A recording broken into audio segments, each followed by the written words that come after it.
morning, dear aspirant. So daily we are doing with the daily current affairs analysis, which is very important for any competitive exam, particularly to crack civil service exam. So we are focusing on both aspect, prelims as well as mains. So today the first issue is IMF have released a report which comes under GS3 Indian economy, that is Indian Financial Stability Report. See, according to this report, India to remain fastest growing major economy as per this report, because India's growth rate is 6.5% in financial year 2026, which is projected by this report. And NBFC, that is non-banking financial companies, concentrations in infrastructure, particularly in power sector loans, where from three largest infrastructures financial companies. So that is one thing. And also this report says this NBFC risk to financial system, because there is recently stress in NBFC, that due to the stress in NBFC that pose a risk in financial system, and also the dependency on NBFC may result in stagflation, that alerts in IMF. And in the stage of stagflation, public sector bank could not maintain its CAR, that is capital adequacy ratio. So what is capital adequacy ratio? All you need to know about this is, which is a ratio of bank capital to its risks. Any bank should hold its capital with the proportion to the risk, otherwise called capital to risk weighted asset ratio. So it is the ratio of bank's capital to risk weighted asset. Every loan there should be a risk, like for personal loan, for home loan, for car loan. For this they will be put a small index of X risk. So this risk will be calculated, and this risk, the ratio of this risk to the bank capital, that is called capital to risk asserted ratio. Target achieved in MMR. So this comes under GS2 governance, that is MMR achievement. India hit targeted maternal mortality rate of 100 deaths per lakh live births. So also there is a decline in MMR, that is happening between 1990 to 2020. Globally it is much higher than the decline in global IMR, says our health minister. India has achieved the national health policy with respect to MMR.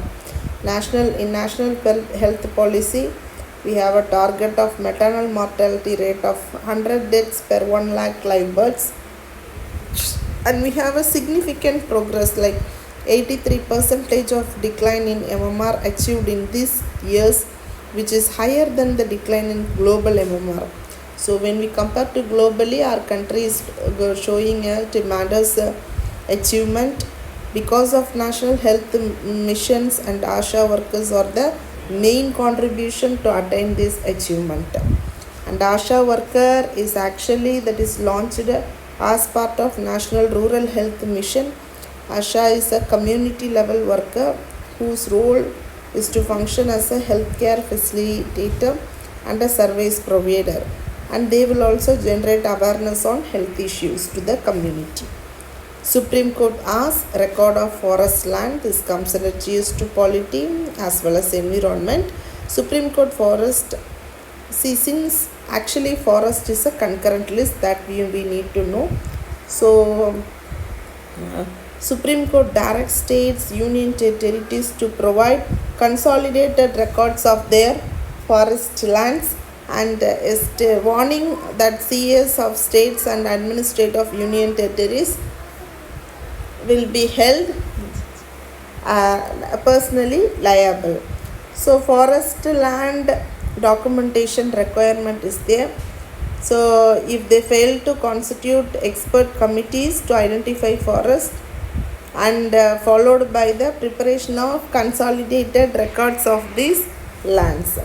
See, forest cover, according to Indian State of Forest Report 2021, total forest and tree cover, that is 21.7%, and Madhya Pradesh have topmost forest cover, followed by Arunachal, Chhattisgarh, Odisha and Maharashtra.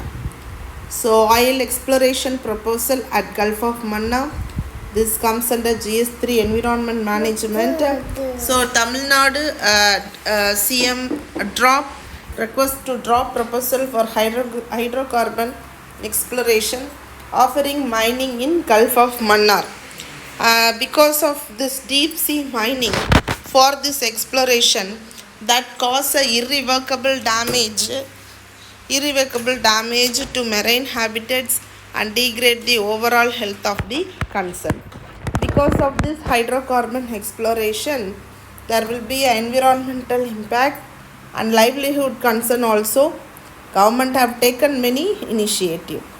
So Gulf of Mannar is one of the biologically richest coastal region of all the mainland of India, and it is the first marine biosphere reserve in South and Southeast Asia.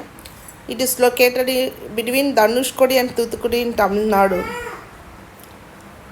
It has mangrove, seagrass, and it has a wide variety of flora diversity.